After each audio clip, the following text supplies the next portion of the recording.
우리 옆에 계시는 성도님과 인사 한번 할까? 하나님께서 당신을 부르셨습니다.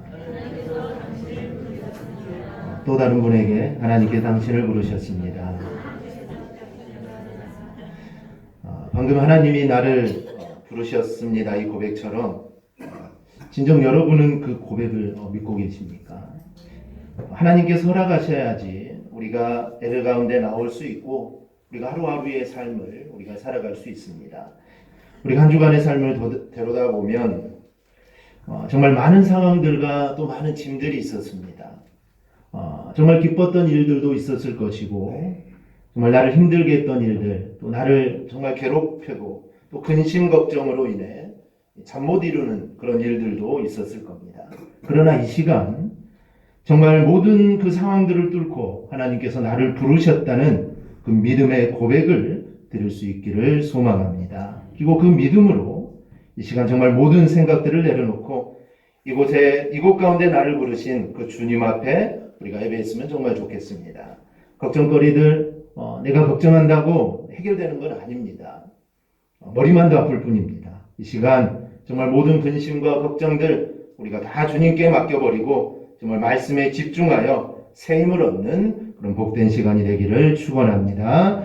이 남아프리카의 어떤 마을에 사는 한 남자에게 영국에서 택배가 하나가 도착을 했습니다. 보내는 사람이 누군지도 모르는데 게다가 착불로 도착을 해서 이 남자는 이것을 수령하기를 거부를 합니다.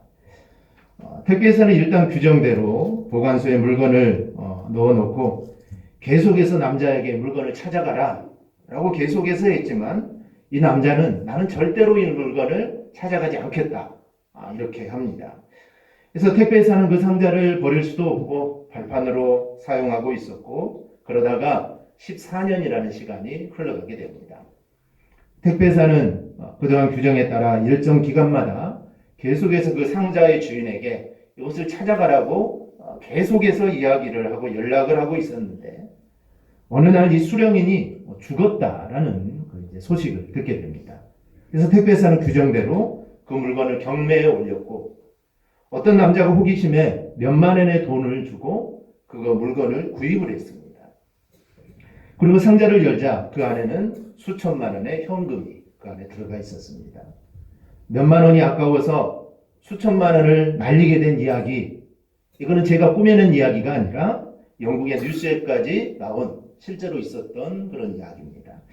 그런데 이 이야기의 주인공보다 더 큰 손해를 보는 사람이 있습니다. 바로 그것은 복음을 믿지 않고 예수님을 영접하지 않는 겁니다. 그냥 믿기만 하면 천국을 받는 복음이야말로 이 세상에서 가장 귀한 복이며 가장 귀한 소식입니다. 그리고 기독교인이지만 또 하나님을 하나님으로 인정하지 않는 사람도 마찬가지입니다. 이 사람들은 기독교인이지만 하나님을 신뢰하지 않습니다. 신뢰하지 않기 때문에 하나님에 대한 어떤 기대도 하지 않습니다. 하나님은 있으나 하나님을 의식하지 않고 사는 사람들입니다. 출애굽기 14장을 보면 출애굽한 이스라엘 백성들이 홍해 해변에 이르게 됩니다. 그런데 그때 뒤에서는 애굽의 군사들과 병거들이 이스라엘 사람들을 추격해 옵니다. 즉 아픈 바다요 뒤에는 애굽 군사들입니다. 이제는 이러지도 못하고 저러지도 못하는 정말 그런 상황에 놓이게 됩니다. 이런 상황에서 놀라운 10가지의 기적을 체험했던 사람들이라면 무엇을 해야 할까요? 어떻게 해야 할까요?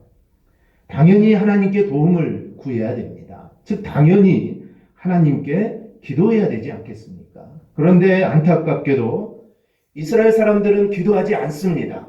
기도하지 않습니다. 기도 대신에 오히려 원망을 합니다. 출애굽기 14장 11절 11절을 보면 그들이 이렇게 말합니다. 애굽에 매장지가 없어서 우리를 이끌어내어 이 땅에서 죽게 하느냐? 어찌하여 당신이 우리를 애굽에서 이끌어내어 우리에게 이같이 하느냐? 우리가 애굽에서 당신에게 이런 말이 이것이 아니냐? 우리를 내버려 두라. 우리가 애굽 사람을 섬길 것이라 하지 아니하더냐? 애굽 사람을 섬기는 것이 광야에서 죽는 것보다 더 낫겠노라. 그들은 이렇게 모세를 원망합니다. 그런데 이스라엘 사람들은 하나님의 은혜로 여기까지 온 사람들입니다. 놀라운 10가지 기적을 기적을 눈으로 본 것이 오랜 시간이 아닙니다. 얼마 전입니다.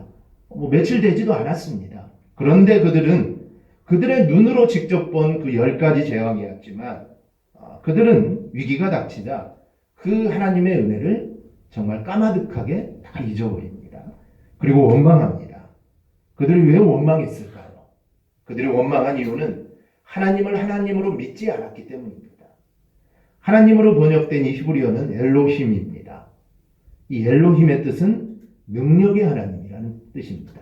즉 그들은 입으로는 늘 능력의 하나님이라고 말을 하지만 그들의 삶에서는 하나님을 능력의 하나님으로 믿지 않았습니다. 그래서 그들은 원망하고 그들은 불평을 합니다. 이것은 과거 모세도 마찬가지입니다. 민족을 구원하러 가라는 이 하나님의 명령에 모세는 여러 가지 핑계를 대죠. 이 말은 가기 싫다는 겁니다. 못 가겠다는 것입니다. 왜 그랬을까요? 모세도 마찬가지입니다. 모세도 이스라엘 백성들과 마찬가지로 하나님이 하나님 되심을 그는 믿지 못했기 때문입니다. 그러다 모세는 10가지 이 재앙 사건을 경험하면서 이제 하나님이 어떤 분인가를 알게 됩니다. 그래서 원망하는 이스라엘 사람들과는 달리 그는 이렇게 외칩니다.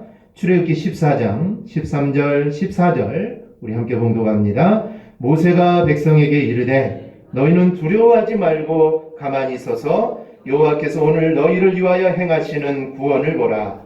너희가 오늘 본 애굽 사람을 영원히 다시 보지 아니하리라. 여호와께서 너희를 위하여 싸우시리니 너희는 가만히 있을지어다. 아멘. 오늘 말씀을 통해 우리 모두가 정말 이스라엘 사람들처럼 환경을 바라보고 원망하는 것이 아니라 우리의 상황이 어떠든지 즉 어떤 상황 속에서도 하나님을 하나님 되심으로 온전히 신뢰하는 이 모세와 같은 믿음과 신앙을 갖기를 소망합니다. 그렇다면 이런 신앙이 되려면 우리가 어떻게 해야 됩니까? 첫째는 하나님이 세상의 주관자라는 것을 우리는 인정해야 합니다. 본문은 모세가 가나안 입성을 앞두고 이스라엘 백성들에게 한 설교입니다. 설교입니다. 이 신명기는 전에도 말씀드렸지만 이건 두 번째 말씀이라는 그런 뜻을 가지고 있습니다. 즉 다시 한번 모세가 이스라엘 백성들에게 지금까지 있었던 일을 설교를 합니다. 물론 지금 모세의 말을 듣는 이 백성들은 애굽에서 나온 9세대가 아닙니다. 애굽에서 나온 그들은 이미 광야에서 다 죽었습니다. 왜냐하면 이미 40년의 세월이 흘렀기 때문입니다. 지금 말씀을 듣는 사람들은 애굽에서 나올 때 20세 미만의 미성년자였거나 광야에서 태어난 신세대들입니다. 그들에게 모세는 이렇게 말합니다. 32절입니다. 내가 있기 전 하나님이 사람을 세상에 창조하신 날부터 지금까지 지나간 날을 상고하여 보라. 하늘 이 끝에서 저 끝까지 이런 큰 일이 있었느냐? 이런 일을 들은 적이 있었느냐? 여기서 말하는 큰 일이 무엇일까요? 모세는 큰 일을 말합니다. 이것은 바로 애굽에서 나와 광야를 거쳐 다시 가나안 입구에 선 일입니다. 즉 하나님이 이스라엘 사람들을 애굽에서 인도하셔서 여기까지 인도하신 것입니다. 바로 이게 큰 일입니다. 지난 40년의 세월을 돌아보면 이스라엘에게나 온통 하나님이 베푸신 기적으로 가득 차 있습니다. 그들은 구름 기둥과 불 기둥으로 인도를 받았고 더위와 추위를 피했습니다. 만나와 메추라기로 먹는 문제를 해결받았습니다. 그 40년 동안 신발이나 옷도 떨어지거나 헤어지거나 그러지 않았습니다. 그렇게 걸어도 발이 부르트지 않았습니다. 얼마나 큰 은혜입니까? 광야에서 40년을 지냈다는 것, 이거는 정말 상상을 초월한 하나님의 은혜입니다. 바로 너희가 그 은혜를 기억하라는 겁니다. 이는 이스라엘 백성들로 하여금 하나님께서 그에게 베푸신 은혜를 돌아보게 함으로써 오직 하나님만이 살아계신 참신이고 너희가 하나님을 의지해야 할 분은 오직 하나님 한 분이심을 다시 한번 그들로 깨닫게 하기 위해서 오늘 이 말씀을, 이 설교를 다시 한번 하는 겁니다. 이처럼 하나님의 백성은 과거에 베푸신 하나님의 은혜를 돌아볼 줄 알아야 합니다. 그럴 때 하나님을 더욱 깊이 알게 되고 더욱더 하나님을 사랑하게 되고 하나님을 의지하게 됩니다. 그래서 때로 위기와 환난이 닥치더라도 전혀 흔들리지 않게 됩니다. 오히려 이전에 그랬던 것처럼, 즉 과거에 하나님이 나에게 은혜를 베푸셨던 것처럼 정말 다시금 은혜를 베풀어 주실 것이라는 확신과 소망을 가지고 우리가 살아갈 수 있습니다.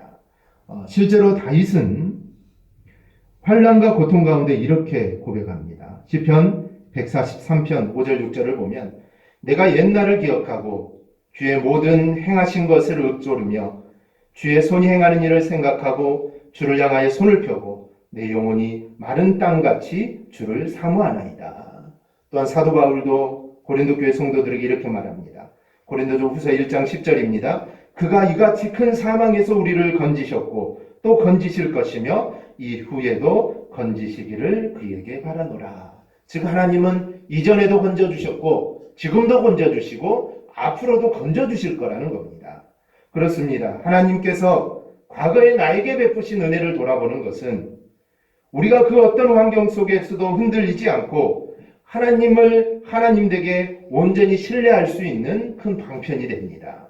만약 우리가 하나님이 과거에 나에게 베풀어 주신 은혜를 우리가 자주 돌아보지 않고 또 그 모든 은혜를 우리가 속히 잊어버리게 된다면 우리는 하나님께 항상 감사하는 삶을 우리는 살아갈 수 없습니다. 뿐만 아니라 위기와 환난이 닥쳐올 때도 하나님께서 반드시 나에게 다시 한번 이 은혜를 베푸실 것이라는 확신을 가질 수 없기 때문에 우리는 쉽게 낙심하게 되고 절망하게 되고 결국에는 실족하는 삶을 우리는 살 수밖에 없습니다. 그러므로 우리 사랑하는 성도 여러분, 우리는 항상 하나님께서 베풀어 주신 그 은혜를 돌아보며 그 은혜에 감사할 줄 아는 자들이 되기를 축원합니다. 결국 하나님의 은혜를 잊어버리는 배은망덕한 자들이 되지 않기를 바랍니다. 우리가 하나님의 은혜를 기억하면 할수록 하나님의 은혜에 우리가 감사하면 할수록 우리의 믿음은 더욱 견고해지는 것입니다. 그런데 이스라엘 백성들은 이런 기적과 같은 하나님의 은혜가 너무 많습니다. 즉 일상화되어 버렸습니다. 하나님께 기도하기만 하면 하나님이 도와주시니 이제 이게 삶의 일상화되어다 보니 그들은 그것을 당연하게 생각을 합니다. 그들은 기적을 감사로 받지 않고 당연하게 받습니다. 그리고 이제 자기의 마음에 들지 않으면 하나님을 원망합니다. 그들은 하나님이 자신의 주인이고 주관자라는 사실을 잊어버렸습니다. 그저 자기의 필요를 채워주는 존재로밖에 생각하지 않습니다. 이 베르나르 베르베르가 쓴 소설 고양이를 보면 고양이는 자기를 키우는 주인을 종으로 생각을 합니다. 왜냐하면 자기에게 먹을 것도 주고 잠자리도 제공해주고 심지어 간식도 주고 때로는 자기에게 아향과 재롱까지 떨기 때문입니다. 즉 고양이의 입장에서 본다면 이거는 당연한 생각일지도 모릅니다. 사람이 자기를 극진하게 섬기기에 사람이 종입니다. 그 소설의 내용을 보면서 그게 고양이만이 그런 것이 아니다라는 그런 생각을 해봅니다. 사람도 그렇습니다. 하나님이 사람에게 잘해주니 잘 대해주니 사람들은 하나님을 마치 나의 필요를 채워주는 존재라고 이렇게 생각을 합니다. 그래서 계속해서 달라고 합니다. 그럼 어쩌다가 안 주면 원망하고 불평을 합니다. 마치 못된 자녀들이 부모를 마치 자기의 종처럼 생각하는 것과 똑같습니다. 사람이 왜 고양이에게 잘해줍니까? 왜 부모가 자녀에게 잘해줍니까? 왜 하나님이 우리에게 잘해주십니까? 종이어서 그럴까요? 아닙니다. 그것은 사랑입니다. 즉 사랑해서 그런 겁니다. 사랑하니까 좋아하니까 그렇게 잘해주는 겁니다. 이 사실을 잊어버리니까 많은 신앙인들이 하나님이 우리의 필요나 채워주는 존재 정도로만 하나님을 생각을 합니다. 그래서 모세는 말합니다. 그게 아니라는 겁니다. 그게 아니다. 하나님은 천지를 창조하신 분이요 온 세상의 주인이시며 온 세상의 주관자다라고 모세는 말을 합니다. 시편을 보면 온 세상을 만드신 하나님께 너희는 찬양을 돌리라. 그리고 그분을 경외하라. 이게 시편 전체의 주제입니다. 즉 시편은 하나님께 찬양을 하라. 하나님을 경외하라. 이게 시편의 내용입니다. 즉 믿음의 사람들은 이런 믿음을 가졌습니다. 즉 저와 여러분은 이런 믿음을 가졌습니다. 즉 하나님을 하나님으로 인정하고 자신의 삶에서 하나님이 하나님 되게 하는 삶을 우리는 살아가고 있기 때문입니다. 그런데 그렇지 않는 사람들은 하나님을 인정하지 않습니다. 하나님이 온 세상을 다스리시며 주관한다는 사실을 절대로 인정하지 않습니다. 이런 사람들의 특징은 오직 자기입니다. 즉 자기가 제일입니다. 즉 자기 생각이 제일이고 자기 욕심과 자기 이기심이 제일입니다. 그리고 하나님에게는 하나님 가만히 있으라고 합니다. 하나님은 좀 가만히 계셔요. 내가 주인이고 내가 제일입니다. 이렇게 말합니다. 그런 사람에게 하나님은 액세서리와 같습니다. 즉 있으면 좋고 없으면 그냥 말고입니다. 그렇다면 나에게 하나님은 어떤 의미입니까? 나에게 하나님은 어떤 분입니까? 하나님이 나의 삶을 인도하시며 나를 주관하신 분임을 믿고 정말 하나님께 그 뜻을 구하며 살아가는 사람입니까? 아니면 정말 하나님이 뭐라 해도 그저 내 판단이 내 생각이 제일이기에 내 마음대로 살아가는 사람입니까? 우리 가운데 그런 분이 있다면 정말 하나님을 하나님으로 인정하는 믿음을 갖게 되기를 축원합니다.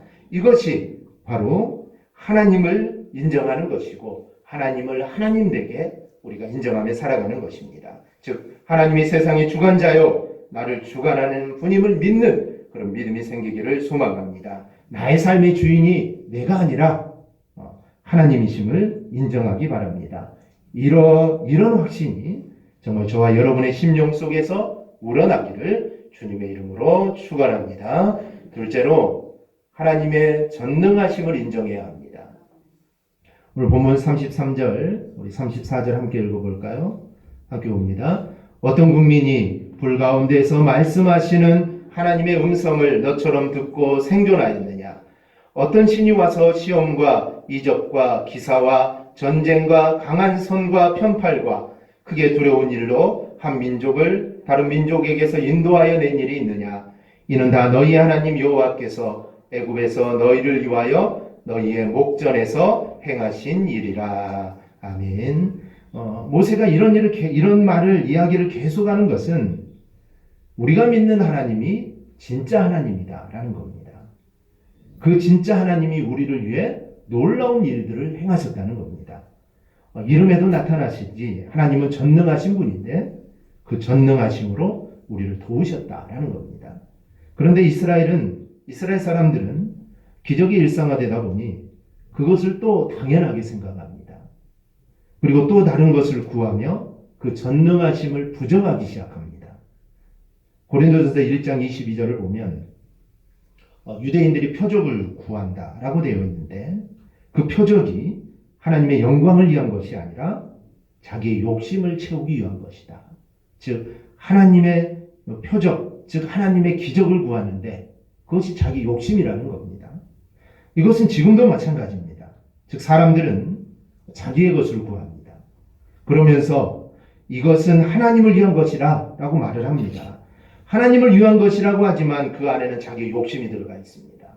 이것은 하나님을 위해 내가 일한다고 하지만 자신을 위해 일합니다. 하나님의 뜻이라고 말하지만 사실은 자기의 뜻입니다. 마치 가룟 유다와 같습니다. 한 여인이 옥합을 깨워서 주님께 부을 때 가룟 유다가 이렇게 말합니다. 이 항유를 어찌하여 300데나리온에 팔아 가난한 자들에게 주지 아니하였느냐? 이렇게 말합니다. 얼마나 의롭고 남을 사랑하는 사람처럼 보입니까? 그런데 요한복음 12장 6절을 보면 이렇게 말하면 가난한 자들을 생각함이 아니요 그는 도둑이라 돈깨를 맞고 거기 넣는 것을 훔쳐가미러라. 가룟 유다가 이렇게 말한 것은 다른 사람을 생각해서 한 것이 아닙니다. 즉 자기 욕심을 채우기 위해서 지금 가룟 유다는 이렇게 말하는 겁니다. 그런데 잠언 15장 3절은 이렇게 말합니다. 우리 함께 읽을까요? 잠언 15장 3절 여호와의 눈은 어디서든지 악인과 선인을 감찰하시느니라. 아멘. 여기서 감찰한다는 말은 주의 깊게 살피다, 자세하게 관찰하다라는 뜻이 있습니다. 이를 통해 볼 때 하나님께서는 인간의 모든 외적, 내적 행동과 생각을 모두 아시고 그리고 선악간에 판단하시는 분임을 알 수 있습니다. 즉 인생은 그 행위를 하나님 앞에 하나도 숨길 수 없으며 하나님께서 인생에 대해 알지 못하는 것이 하나도 없다라는 것입니다. 이 아프리카의 마사이족은 시력이 좋기로 유명합니다. 그들은 대부분 수천 미터 떨어진 곳에서 움직이는 동물들까지 움직임도 정확하게 식별할 수 있는 능력을 가지고 있다라고 전해집니다. 그러나 이들이 비록 보통 사람들과 비교해서 월등한 능력을 갖고 있다 해도 이들의 시력 또한 한계가 있습니다. 그리고 가까이 있는 사람의 마음과 생각은 읽을 수 없습니다. 그리고 한 번에 앞과 옆 뒤를 동시에 볼 수는 없습니다. 그러나 하나님은 결코 이런 제약이 있으신 분이 아닙니다. 어떤 고성능 카메라보다 뛰어난 눈을 가지고 계시고 정말 온 세상의 모든 것을 아실 뿐 아니라 모든 심령의 생각을 감찰하시는 분이심을 우리는 믿습니다. 그래서 하나님은 세상에 일어나는 모든 일들을 다 아십니다. 다 아십니다. 그래서 하나님의 이 속성을 하나님의 전지라고 말을 합니다. 즉 하나님은 모든 것을 아신다라는 겁니다. 또한 하나님은 인간과 달리 시공간에 제한을 받지 않습니다. 그래서 공간을 초월하여 어디에나 계시는 분이 우리 하나님이십니다. 이것을 하나님의 편재성이라고 말을 합니다. 다윗은 이러한 하나님의 편재성에 대해서 이렇게 증언합니다. 시편 139편을 보면 내가 주의 영을 떠나 어디로 가며 주의 앞에서 어디로 피하리까? 내가 하늘에 올라갈지라도 거기 계시며 수월에 내 자리를 펼지라도 거기 계시니이다. 즉 하나님의 눈을 피할 곳은 없습니다. 어디에도 없습니다. 왜냐하면 하나님은 어디에나 계시기 때문입니다. 이러한 편재의 속성으로 인하여 하나님의 세상에 일어난 모든 일과 또 모든 사람을 하나님은 감찰할 수 있습니다. 즉 하나님은 모든 인생의 행위를 감찰하시는 분입니다. 아무도 하나님의 눈을 피하지 못합니다. 하나님은 인생의 아무리 은밀한 곳에서 행하는 일도 우리 하나님은 다 감찰하고 계십니다. 왜냐하면 이 하나님은 전능하신 하나님이시기 때문입니다. 하나님은 이렇게 우리의 생각과 마음을 아시는 분이기에 우리는 바로 생각하고 우리는 바로 말해야 합니다. 그리고 속이지 말아야 합니다. 사람은 속아도 하나님은 절대로 속지 않습니다. 우리는 이것을 알아야 합니다. 그런 사람이 하나님을 하나님으로 인정하는 사람입니다. 거짓을 선이라 하고 하나님의 뜻이라고 이상을 하고 하나님 마치 눈이 멀어서 보지 못하는 분처럼 말하고 행동하는 사람이 얼마나 많습니까? 믿는 사람들 중에도 그런 자들이 있습니다. 이것만큼 하나님을 욕되게 하는 일이 없습니다. 만약 우리에게 이런 모습이 있다면 우리는 마땅히 이런 것들을 버려야 합니다. 바로 이러한 삶이 하나님을 하나님으로 인정하는 삶입니다. 우리 모두 정말 하나님을 하나님으로 대우해드리는 삶이 꼭 되기를 주님의 이름으로 축원합니다. 셋째로 하나님이 하나님 되게 하기 위해서는 하나님이 복의 근원임을 우리는 인정해야 합니다. 같은 하나님을 믿어도 어떤 분은 복의 근원으로 하나님을 인정하는 사람이 있고 그렇지 않은 사람도 있습니다. 하나님이 모든 복의 근원이라는 사실을 믿는 분은 어떤 일이든지 주님 앞에 나와서 상의하고 하나님께 구합니다. 그렇지 않는 사람은 구하지 않겠죠. 하나님이 복의 근원이 아닌데 하나님께 구할 게 뭐가 있겠습니까? 하지만 하나님이 복의 근원임을 믿는 자는 먼저 하나님께 나와 기도합니다. 우리가 다윗의 생애를 보면 다윗은 결코 순탄한 삶을 산 것이 아닙니다. 그는 어린 시절에 이미 사무엘 선지자를 통해서 이스라엘이 왕으로 이미 기름 부음을 받았습니다. 즉 이제 다윗은 이제 왕이 될 겁니다. 그러나 기름 부음을 받은 후에 그는 많은 고난을 당하게 됩니다. 그래서 그런데 이 역대상에 나온 다윗의 기사를 보면 다윗에게는 특별한 부분이 있습니다. 역대상 11장 9절을 보면 만군의 여호와께서 함께 계시니 다윗이 점점 강성하여 가니라. 다윗의 생애를 보면 그는 점점 강성해지는 삶을 살았습니다. 날마다 그를 돕는 손길들이 막 찾아옵니다. 어디를 가든지 무슨 일을 하든지 하나님께서 다윗으로 하여금 이기게 해주셨습니다. 저는 우리 성도님들도 어제보다는 오늘, 그리고 오늘보다는 내일, 그리고 이번 달보다는 다음 달이 더 강건해지는, 더 강해지는 그런 삶을 살기를 축복합니다. 여러분을 힘들게 하는 손길이 아니라 정말 여러분을 돕는 손길들이 여러분에게 늘 다가오기를 바랍니다. 그리고 어떤 종류의 문제를 만나도 넉넉히 이기게 하시는 하나님의 손길을 맛볼 수 있기를 주님의 이름으로 축원합니다. 그렇다면 다윗이 이런 승리의 삶을 살 수 있었던 비결이 무엇일까요? 그냥 이런 일이 이루어진 건 아닙니다. 어떤 비결이 있습니다. 역대상 14장 15절을 보면 너보다 하나님이 앞서 나아가서 블레셋 사람들의 군대를 치리라 하신지라. 다윗이 승리의 삶을 살 수 있었던 것은 언제나 하나님께서 다윗보다 앞서 나아가서 싸워주셨기 때문입니다. 하나님이 우리보다 앞서 나가서 싸워주시고 앞서 나가 행해주신다면 누가 우리를 능히 이길 수 있겠습니까? 어떤 상황, 어떤 형편을 만난다 해도 하나님께서 우리보다 앞서 나간다면 해결되지 못할 문제가 없습니다. 문제는 우리가 하나님보다 앞서지 말고 하나님께서 우리의 앞서 행하시도록 하는 겁니다. 그렇다면 평상시 다윗이 문제를 만나면 어떻게 하였기에 하나님은 늘 다윗보다 앞서 나가서 하나님이 역사해 주셨을까요? 이유가 있을 겁니다. 사실 다윗은 전쟁에 능한 용사입니다. 어렸을 때 골리앗을 물리쳤지 않았습니까? 사울은 천천히요, 다윗은 만만하다. 백성들이 이렇게 말했던 사람입니다. 이 말은 다윗은 정말 전쟁에 능한 사람이고 이스라엘에서 최고의 용사입니다. 그리고 많은 전쟁에서 늘 승리를 경험했던 사람이 다윗입니다. 하지만 다윗은 자기의 생각과 전술대로 절대로 전쟁에 나가지 않았습니다. 자신의 경험과 능력을 믿고 그는 절대로 전쟁에 나가지 않았습니다. 10절을 보면 다윗이 하나님께 물어 이르되 내가 블레셋 사람들을 치러 올라가리이까 주께서 그들을 내 손에 넘기시겠나이까 하니 여호와께서 그에게 이르시되 올라가라 내가 그들을 내 손에 넘기리라 하신지라. 아멘. 그는 전쟁에 나가기 전에 먼저 하나님께 묻습니다. 그리고 하나님의 음성을 받은 후에 비로소 나갑니다. 그냥 나가도 됩니다. 전쟁을 잘하니 그냥 나가도 되지만 하지만 다윗은 절대로 결코 하나님보다 앞서 나가지 않았습니다. 하나님 말씀이 있은 후에 나갑니다. 때문에 하나님께서 그를 위해 싸워주셨던 겁니다. 우리 사랑하는 성도 여러분, 저는 여러분이 정말 기도보다 앞서 나가지 않기를 바랍니다. 그리고 말씀보다 먼저 나가지 않기를 바랍니다. 기도보다 앞서 나가고 말씀보다 먼저 나가는 한 하나님께서 절대로 여러분 앞에서 행하시지 않습니다. 사실 간단한 말이죠. 얼마나 간단합니까?